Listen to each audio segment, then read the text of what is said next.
Ni inzu y'umuryango yahindutse hoteli ikunzwe mu Rwanda. Amateka adasanzwe ya The Pinnacle Kigali. Jye muri kumva nitwa Niyonshuti Cedric. Ibisanzwe n'inyitubana kuri Eagle Magic TV Rwanda.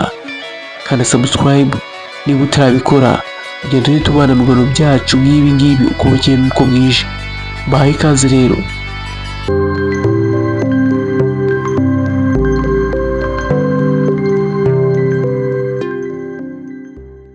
The Pinnacle Kigali ni imwe muri hoteli nshya mu Rwanda ariko imaze kubaka amateka akomeye mu gihe gito imaze. Yakiriye abanyacyubahiro batandukanye harimo nka Perezida Paul Kagame ndetse n'igikomangoma Albert wa kabiri wa Monaco uherutse gusura igihugu cy'u Rwanda. Iyi hoteli iherereye ku Irebero mu karere ka Kicukiro, yafunguye ku mugaragaro muri Werurwe 2025. Iyi hoteli ni y'umudamu witwa Sheila ndetse n'umugabo we witwa Irene ndi kumwe nayo.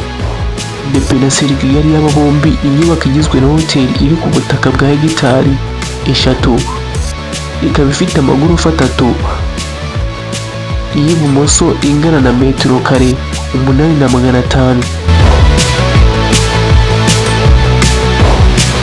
Iyi hoteli ifite ibyumba 9 binini bishobora kwakira abantu 18. Buri cyumba kikagira umwihariko ugitandukanye n'ikindi.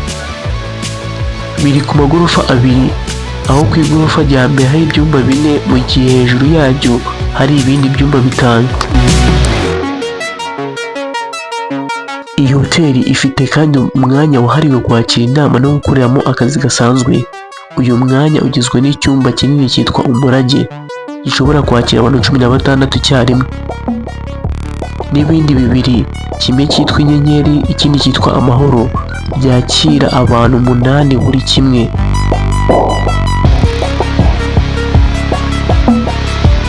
Ifite umwanya wahariwe ibikorwa bitandukanye birimo n'imikino, aho wavuga nk'umukino wa biyari, wa bowling, wa football n'indi mikino. Uyu mwanya w'imikino witwa Izuba. Hari kandi umwanya wahariwe ibikorwa by'imyidagaduro nk'akabari gashobora kwifashishwa mu birori bitandukanye, kakira abantu 100, na tiyatere yitwa Inseko ireberwamo filime yubakanye ikoranabuhanga rya Dolby Atmos rituma abarimo bumva amajwi mu buryo budasanzwe. Ese iyi nzu ko yari y'umuryango yaje guhinduka hoteli gute?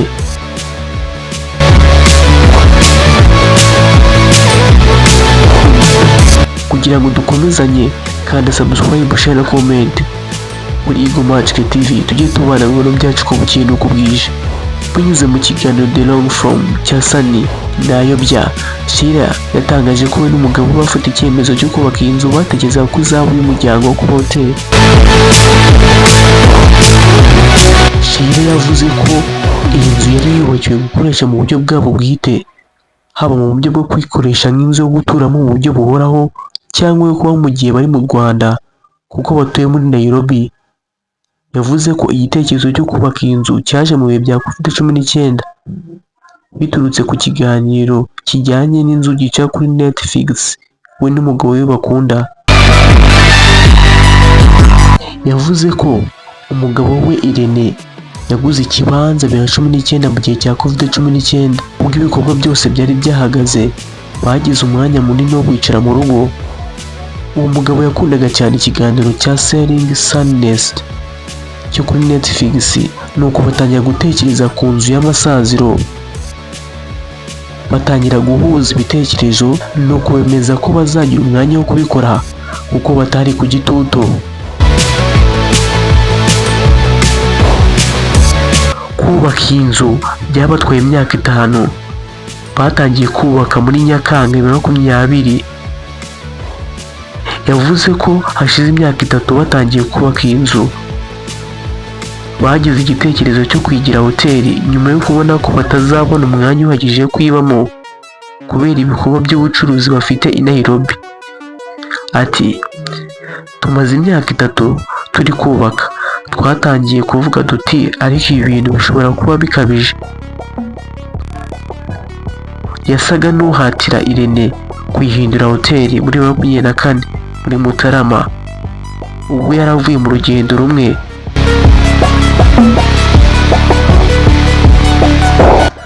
arangije ahitamo ibyo bazakoresha, aramubwira ati uri mukuri, reka tuyihindure hoteli.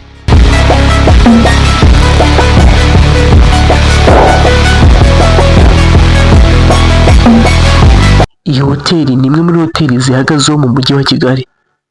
Kimwe mu byo u Rwanda ruhanze amaso mu gukomeza guteza imbere ubukungu bwarwo ni ubukerarugendo bwo mu rwego ruhanitse, hahandi buri mukerarugendo ugera mu gihugu ashobora kuhava nibura akoresheje arenga miliyoni 50. Le Penacel Kigali ni imwe muri hoteli zo mu Rwanda zayobotse uyu mujyi, zishyiraho ibiciro byihagazeho kuri serivisi zitandukanye itanga. Urugero, ku muntu ushaka kwiyakira muri Le Penacel Hotel, umva uko agomba kuba yambaye. Birabujijwe kwambara ingofero, imyenda y'amaboko magufi, amakoboyi acitse, ibyo bakunda kwita deshire, inkweto zifunguye ndetse n'ibindi.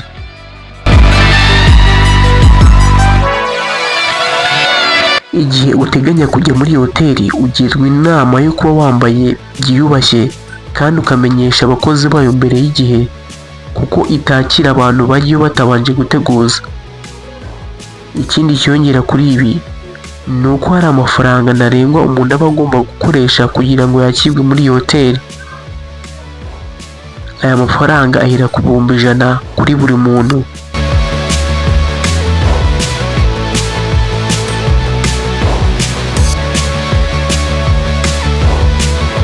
Amafunguro n'ibinyobwa byo muri Le Penacel nabyo byihagazeho, nk'icupa rya Louis Martin rigura miliyoni 33 by'amafaranga y'u Rwanda, mu gihe irya Hennessy Paradise rigura miliyoni 16 by'amafaranga y'u Rwanda. Gusa izi ni inzoga zihenze no mu bindi bihugu.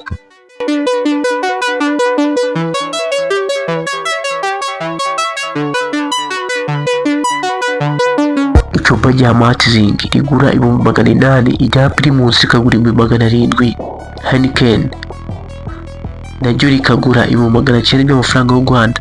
Aho kuryamaho ni uguhera ku bihumbi 4 by'amadolari ku ijoro, bitewe n'aho wahisemo kurara.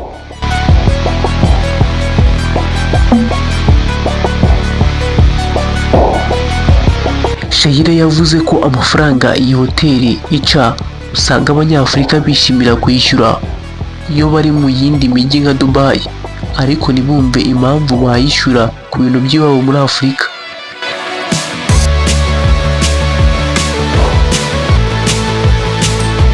Le Penacel Kigali kandi ifite uburyo abantu bashobora kwishyura ifatabuguzi ry'umwaka kuri serivisi zayo zitandukanye.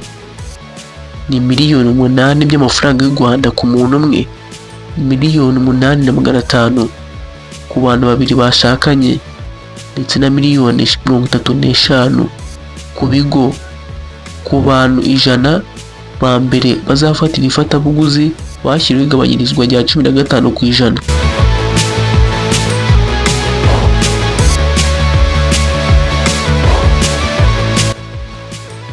Nahangaha rero dushoreje ikiganiro cyacu.